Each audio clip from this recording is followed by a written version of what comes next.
यह ऐतिहासिक नालंदा विश्वविद्यालय है और मैं इख्तियार अल-दीन मोहम्मद बख्तियार खिलजी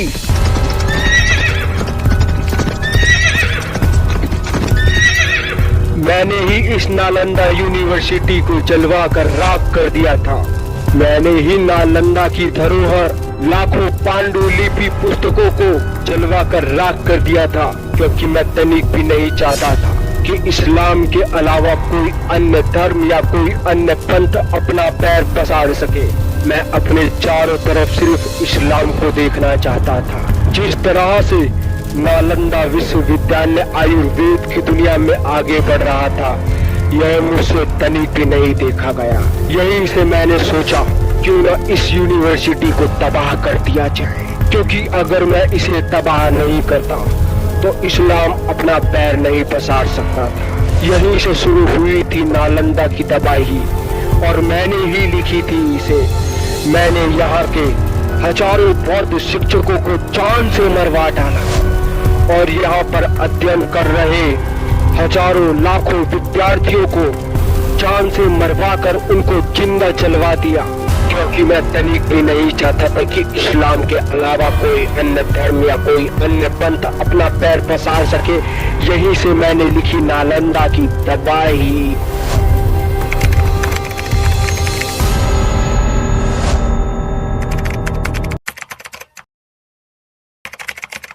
नमस्कार, मैं दीपक पांडे आपके साथ चलती बात के इस शो में आप सबका स्वागत है। दोस्तों, आज हम बात करेंगे इख्तियार अल-दीन मोहम्मद बख्तियार खिलजी ने किस तरह से आक्रोश में आकर नालंदा यूनिवर्सिटी को जलाकर राख कर दिया था। आज हम इसी के ऊपर चर्चा करेंगे। दोस्तों, इतिहासकारों का मानना है तुर्क और अफगान से आए जितने भी इस्लामिक शासक थे, सब अपने आप को इस्लाम का बहुत बड़ा प्रचारक बताते थे कि हम इस्लाम के बहुत बड़े प्रचारक हैं, और खुद इस्लाम को फॉलो नहीं करते थे। जैसे इस्लाम के अंदर कब्जाई जमीन या विवादित जमीन पे नमाज पढ़ना मना है, तो ये अकबर, बाबर और औरंगजेब हो गए। और उसी तरीके से बख्तियार खिलजी भी मंदिरों को तोड़ तोड़कर उसके ऊपर नमाज घर बना के नमाज अदा करवाते थे।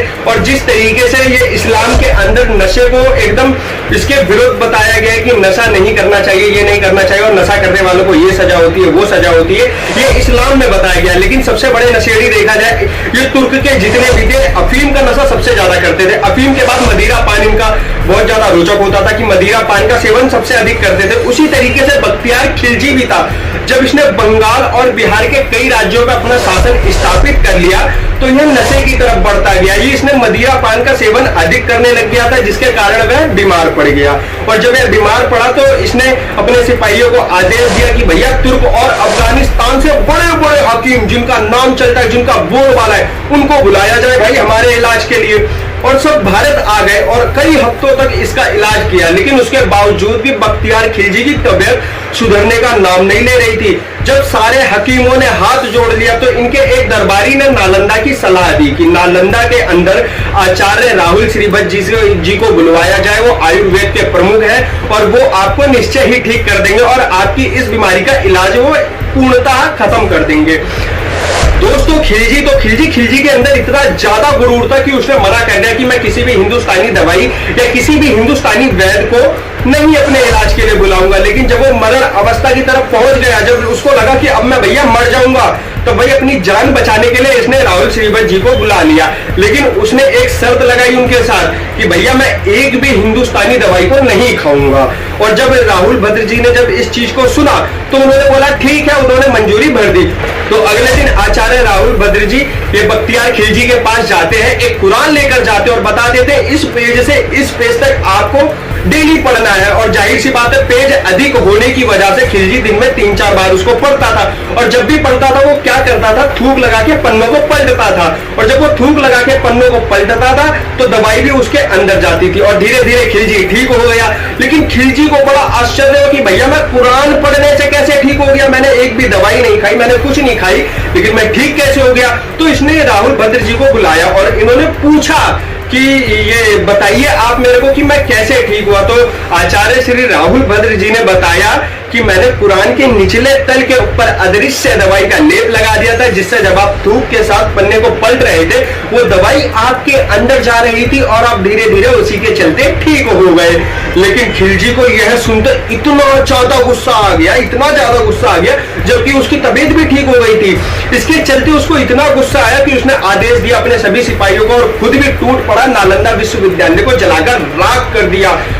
और उसने ऐसा इस वजह से करा क्योंकि वो बिल्कुल भी नहीं चाहता था कि बौद्ध धर्म आयुर्वेद को लेके इतना ज्यादा आगे बढ़े कि इस्लाम का प्रचार ना हो सके, क्योंकि वो खुद एक इस्लाम का बहुत बड़ा प्रचारक था। वो बिल्कुल भी नहीं चाहता था कि इस्लाम धर्म के अलावा कोई और धर्म अपना पैर पसार सके। इसी के चलते बख्तियार खिलजी ने पूरे नालंदा यूनिवर्सिटी को जलवा कर राख कर दिया। नालंदा के अंदर जो लाइब्रेरी थी, कहा जाता है, इतिहासकारों का मानना है 9 मंजिल की लाइब्रेरी, जिसको 3 खंड में बांटा गया था, रत्नरंजक, रत्नोदधि, रत्न सागर, ये 3 भागों में इसको बांटा हुआ था। और 90 लाख पुस्तकें बताई जाती हैं कि 90 लाख पांडुलिपि में पुस्तकें वहां पर थी, और जिसको ये खिलजी ने जलाकर राख कर दिया।